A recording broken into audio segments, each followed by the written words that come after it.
Part of what I was talking about is that we added these mythologies basically into the IP, one of which was the Knights of the Round Table. And these knights basically survive over the centuries, but they can die. But one thing that they do have is that they're able to survive much longer because they find something in their search for the solution to this war. Absolutely, some of the knights are actually centuries old, like Sir Percival. Sir Percival had lived for one of the longest times. Galahad is not as old, but he's not the original Galahad also. He's one of the knights who actually took the name Galahad after a few centuries. That's exactly how it goes. One, if Galahad dies, if the original Galahad dies, a new Galahad will be knighted. Yes, you absolutely inherit it, yeah. So one of the things actually that I talked about are the half-breeds, and these half-breeds are humans that have evolved into becoming somewhat more bestial. This particular one is the Lycan, the werewolf, basically. No, not at all. Actually, one of the things that we did is that we didn't want to make Lycans as everybody imagined them that looks like a wolf. We wanted our half-breeds to feel human, but with things that make them look a little bit like wolves, but not totally like a wolf. Actually, it's more genetically changed, it's more based in reality than in the fantastic and the mythology, you know. So one of the things that I did mention is that this thing that they find hundreds of years ago is the Blackwater, the Grail. And the quest for the Grail is finding this thing that's going to help them heal, survive, live longer, and be able to fight against the half-breeds. Absolutely, and each of them carries a vial. This vial is actually carrying around the neck, and every knight has one that they can carry with them that they drink from. Does work? It works actually more like in some ways like a drug, like you said. You basically take it when you want to heal, and the side effect of it that you will basically live longer because of it. That's actually something you'll have to find out in the game. But the reality of it is that drinking it is not a pleasant thing. You'll see that in the game when you drink it, it hurts, and it's, you know, your body's not really used to it. So you can see that the effects of it are really not inhuman in so many ways. I won't say unnaturally enhanced. They are just very agile, very good at what they do because they've been doing it for 100 years, but they don't have a superhuman feel to their body or anything like that. What they do have is the fact that they live longer. So yeah, superhuman in some way because they live longer, but it's not like they're, you know, like superheroes in so many ways. That's not what we wanted to build.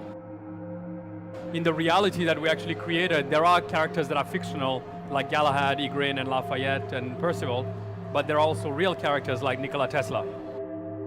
Yes, absolutely ahead of his time. That's the arc gun, and what it does is like it's almost like a Jacob's ladder. It builds electricity and shoots a lightning bolt that can literally disintegrate things on impact. So actually, the research we did was based on reality. So everything that you see in the weapon, we researched and looked at things that existed at the time. The whole product of it is not real. But all the little pieces, we try to make it so that it's based in the time. So action games was kind of like the way we started because we wanted to learn. We wanted to learn to create a studio, technology, and learn the tools of the trade. Third-person action games are always what we've loved, third-person shooters. So for us, starting the studio 10 years ago was about this. We knew that we wanted to make this game a long time ago. We just waited a long time before making it.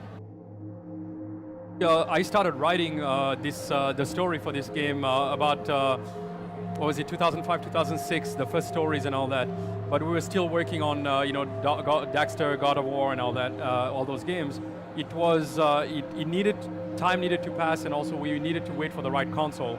And really the reason why this game was started was because we went to Sony and we told them that we had a game we wanted to work on, and we knew that the PlayStation 4 was coming out, so we felt it was the perfect marriage at the time. New console, new game, new IP, and we did it all together.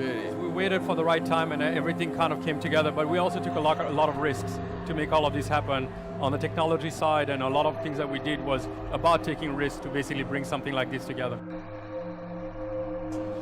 So the year itself was because in the storyline, in the bigger storyline, it's got a lot of importance. I had written the story to basically span hundreds of years before, but that particular year something happens that is very important to the IP, and that's what the story is about. And also because Victorian era London, that part of the world at that time, was one of the most amazing changes that happened in the world with the Industrial Revolution, and it really guided what we became today in the modern era. Man, I can't really tell you how many because there's quite a lot. I mean, handguns, we have a dozen. Like, I mean, there's a lot of weapons actually.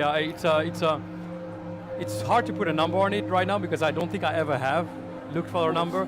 But I can tell you that there's probably at least a dozen handguns, or half a dozen to a dozen handguns that you can use.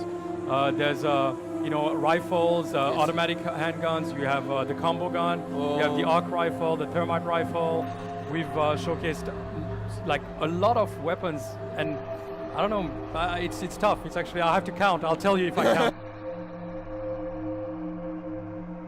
Weapons, yeah. Yes. I mean, the main melee weapon that you're going to use in the game, you're going to see is your blade, the knife that you have. You use it for like melee attacks and all that out on stealth, but also your hands. Your hands are always going to be useful, you know. Exactly. Elbows, hands, knees, whatever works. Actually, no, the game is really about the world seen through the eyes of Galahad, so you can control more characters, and there is one storyline all the way through, and a very important one at that. So it's a decision we took on very early on in the project to not do that, because this is the first game in the IP, and we wanted this game to be very much what we had in mind when we wanted to create it. Collectibles in the games, yeah, there are certain things that you can pick up in the game that will give you a better idea of the world and give you a little insight into what is happening. There are collectibles, but also there are inspects, things that you can actually look at, read. I'll tell you one thing, like newspapers in the game, you can actually pick them up and you can read the whole article inside the game.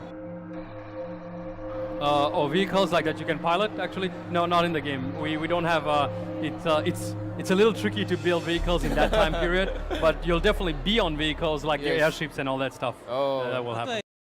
So Easter eggs are supposed to be Easter eggs, right? I can't talk about them. Yeah, I mean, there's a lot of fun things within the game that are outside the regular game, but that are still part of the world, and that's kind of the things that we wanted to do. We wanted to make things that are not necessary for the completion of the game, but that allows for a little fun around it, and maybe even some games that you might get out of it, put it that way, some information you might get out of it. I mean, there's a few other things that I wanted to show. Number one, I wanted to tell everybody in Asia that the game will be releasing on February 20th, 2015. First worldwide release, simultaneous everywhere around the world, so that's going to be pretty cool for PlayStation.